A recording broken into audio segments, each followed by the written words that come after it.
మన వాళ్ళే ఇట్లా ఉంటే బయటూరు దాడి చేయడం అన్నది సర్వసాధారణమైన విషయం. ఇలా బయటూరు ఏం చేస్తున్నాడు, జూన్ 2వ తారీఖు రాగానే ఒక సినిమా యాక్టర్ వచ్చి తెలంగాణ వాదులంతా కూడా ఉగ్రవాదులతో సమానం అని ఒకసారి మళ్ళీ ఆయన్ని ఢిల్లీకి పోయి కాదు నేను వేర్పాటు వాదం అంటాడు.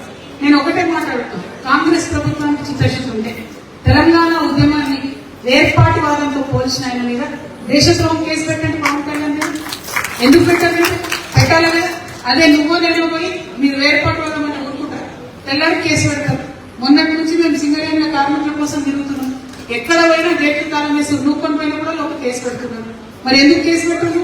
పవన్ కళ్యాణ్ వచ్చి నువ్వు వేర్పాటు వాదం అంటే కేసు పెట్టావా, మీది దేశద్రోహం అంటే కేసు పెట్టావా? వేర్పాటు వాదం అంటే దేశం నుంచి విడిపడడం.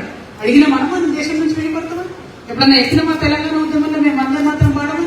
ఆ తలకాయలేని సినిమా యాక్టర్ మాట్లాడే మాటలన్నింటికీ చూసుకుంటే ఎట్లా ఊరుకుంటుంది కాంగ్రెస్ ప్రభుత్వం? అంటే సినిమా వాళ్ళకు ఒక న్యాయం, ఆంధ్ర వాళ్ళకు ఒక న్యాయం, తెలంగాణలో ఒక న్యాయం. ఇదే మేము పోయి సెక్రటేరియట్ ముంగట బదులు పోసి ధర్నా చేసాం, పెట్టలేము అందరికీ కేసు, తీసుకుపోయి అరెస్ట్ చేయాలి మమ్మల్ని అందరూ. ఎందుకు ఇవ్వాలి? ఆ సినిమా యాక్టర్ వచ్చి సరే మళ్ళీ వేరే రోజు అంటే వేరు. ఆ రోజు జూన్ 2 మనం సంబరాలు చేసుకుంటున్నాం అందరం అన్ని చోట్ల. ఆఖరికి ఉద్యమకారుల కార్యక్రమం కూడా మేము 2వ తారీఖు రోజు ధర్నా చేయడానికి 1వ తారీఖు పెట్టుకొని మేము ఆ రోజు ప్రొటెస్ట్ చేసాం. ఆ రోజు రౌండ్ టేబుల్ పెట్టుకోవడం జరిగింది. ఎందుకంటే ఆ మర్యాద మనకుంది, ఆ ప్రేమ మనకుంది. అందరూ తెలంగాణ అవతరణ దినోత్సవం సెలబ్రేట్ చేసుకుంటే మనం ఎట్లా ధర్నా చేస్తామనే విఘ్నత మాకుంటుంది.